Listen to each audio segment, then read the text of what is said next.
Hi, welcome back to my channel. In my last video, I celebrated 4 years sober. So I thought in this video, I would talk about my alcoholism. What started it? What it was like during my alcoholism, and what it's like now. I'm going to talk a little bit about my childhood. Some of you probably already know this, but I thought it'd be a good place to start. My story starts on the day of my birth. Of course, everyone's story starts on the day of their birth. But something happened on the day of my birth that would set the course of my life. My mom was sent a tour while she was giving birth to me. This resulted in me being born unconscious, which resulted in me having brain damage. This brain damage is called cerebral palsy, and it set the course of my life. I grew up in a small town of 1,200 people. I was the only child with a physical disability. I was the only child with a physical disability in my school. I didn't even know someone with a disability like mine until I was a teenager. After high school, I went to college. I excelled at college. I was always on the dean's list, and the professors doted on me. They told me I was going to do great things in my life, and I believed them. After all, I wasn't selling so well in college. Why wouldn't that transfer to the work world? But then reality hit. I applied to over 200 jobs, and I got 2 interviews. Looking back, I realized my disability is too severe to work. But back then, I didn't realize this, and I thought it was a personal failure on my part. It was the biggest failure of my entire life, I thought. So then I started drinking, because it just became easier to be drunk all the time than to face life as someone who couldn't work. I mean, think about how important your job is to you, and I didn't have that.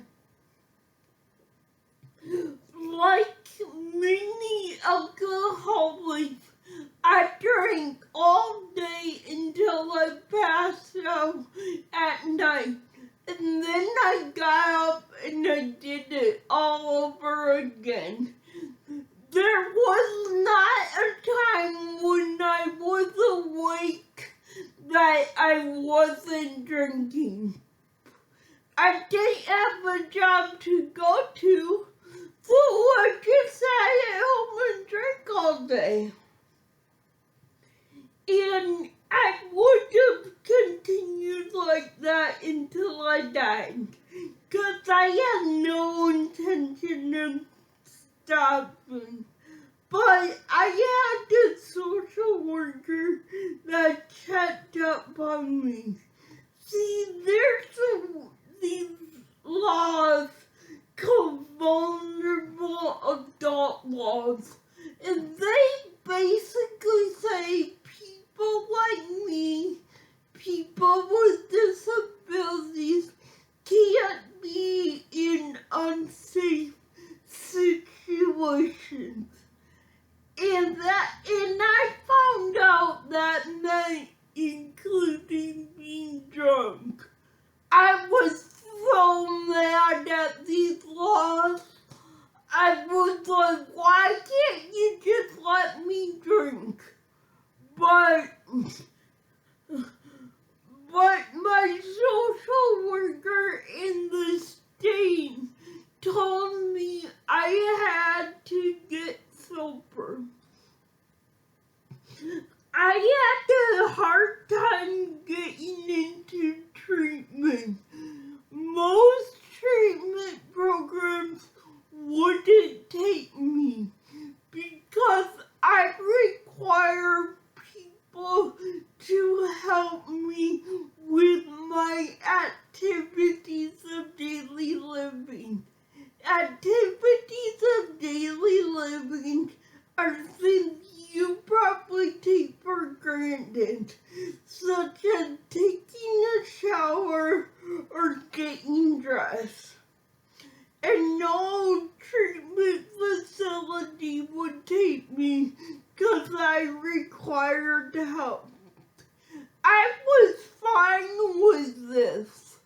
I didn't want to stop, so not getting into treatment was a good thing to me. But my social worker would not stop looking. And after 4 months, she finally found a treatment program for me. It was in a nursing home. It was for people who couldn't go through regular treatment. So I moved to the nursing home. But I still didn't want to stop. And while I was at treatment, I drank. And as soon as I got out, I continued to drink. After a few months back home of drinking, I went to another treatment. But I still didn't get it. And I went back to treatment. While I was at home drinking, I went to the hospital close to 15 times. See, remember those vulnerable adult laws I mentioned?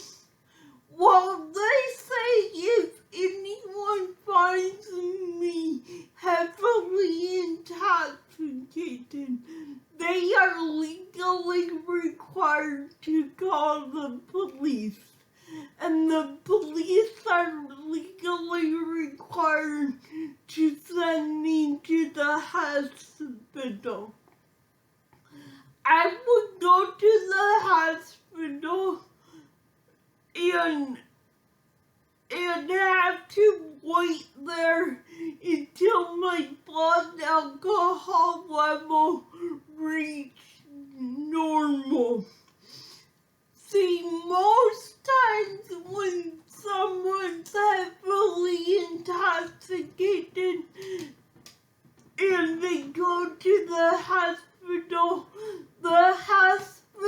sends them to a detox. But no detox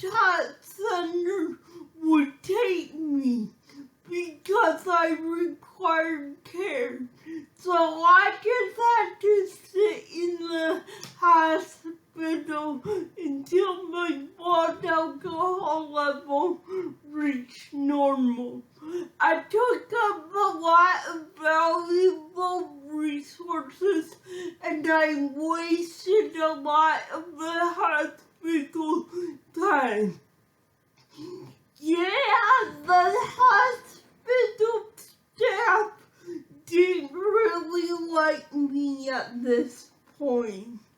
So after 2 failed treatments and no sign of me stopping, my social worker didn't know what to do. And at this point, I thought I would continue to drink until I died. And I was okay with that. I wanted to die. Then an opening in the group home came up, and my social worker thought I should go there. She thought it'd be helpful for me to have 24-hour care and be somewhere where I couldn't drink.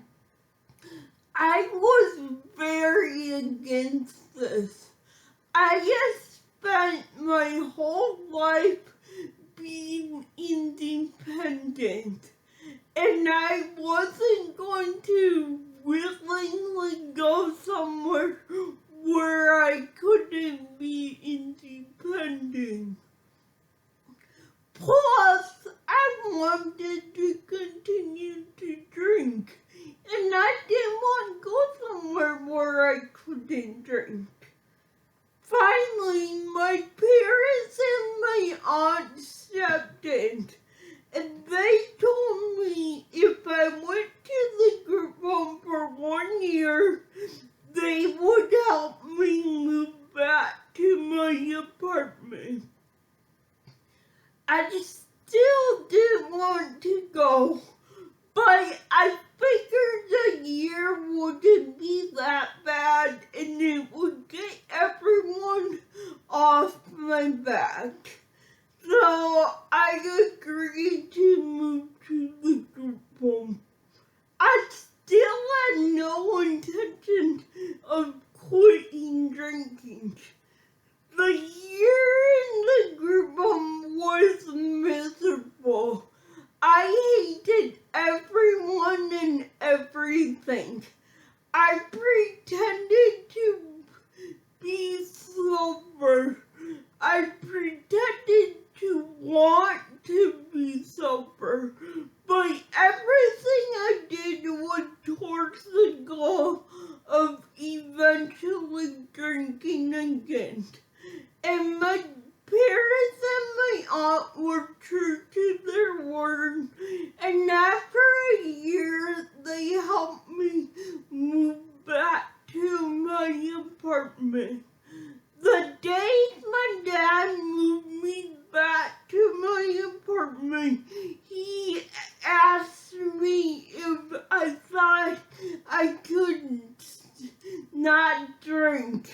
And I looked him in the eye and I said I was done drinking, knowing full well that as soon as he left, I was going to go to the liquor store and get a bottle of vodka.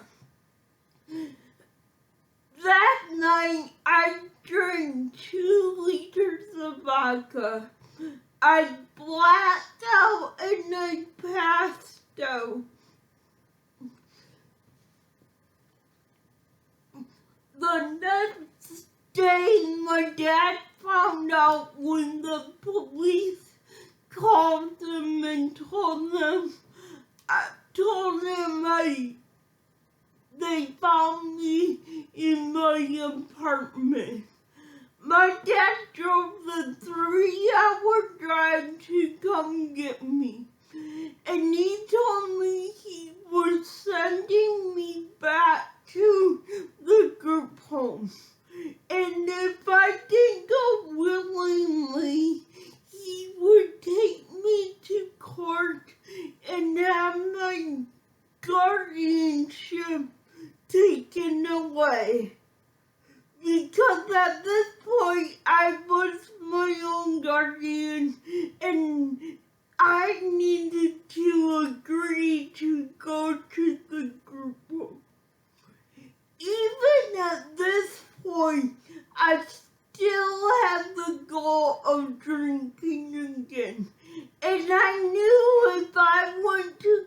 words, there would be no chance of me drinking again.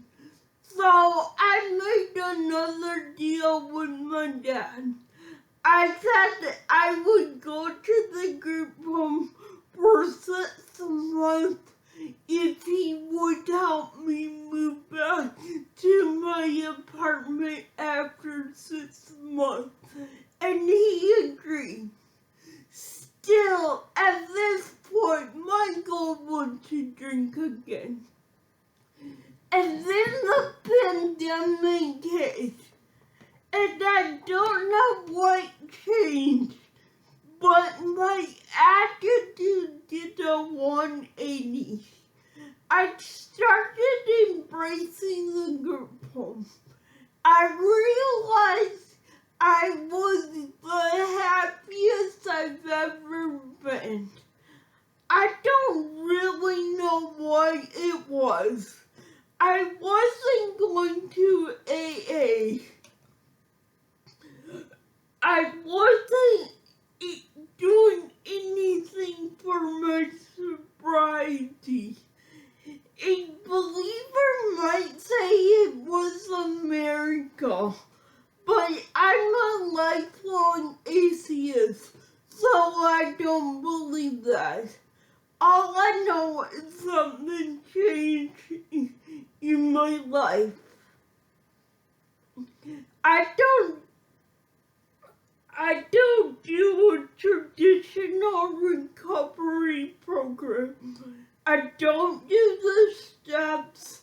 I don't have a sponsor. And I don't have a higher power. I know it's not how you're supposed to do things, but it's just how I do them. I just do what works for me. Right now, I can honestly say I've never been happier in my life.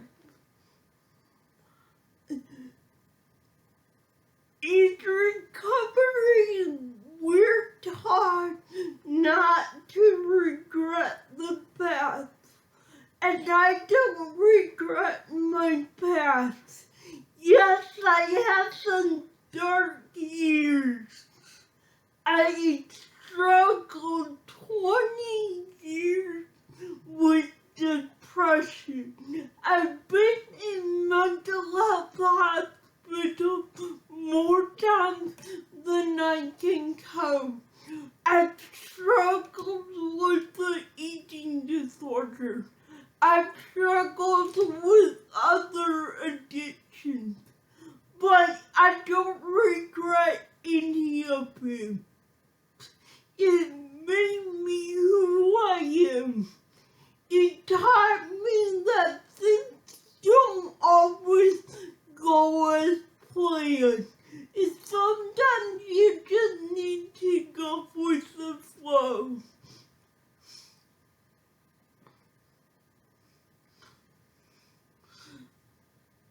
Oh, well,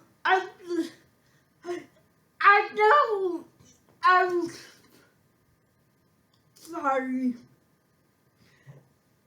I haven't heard of many people with disabilities with addictions. I've heard of some, but very few. I like telling my story because I want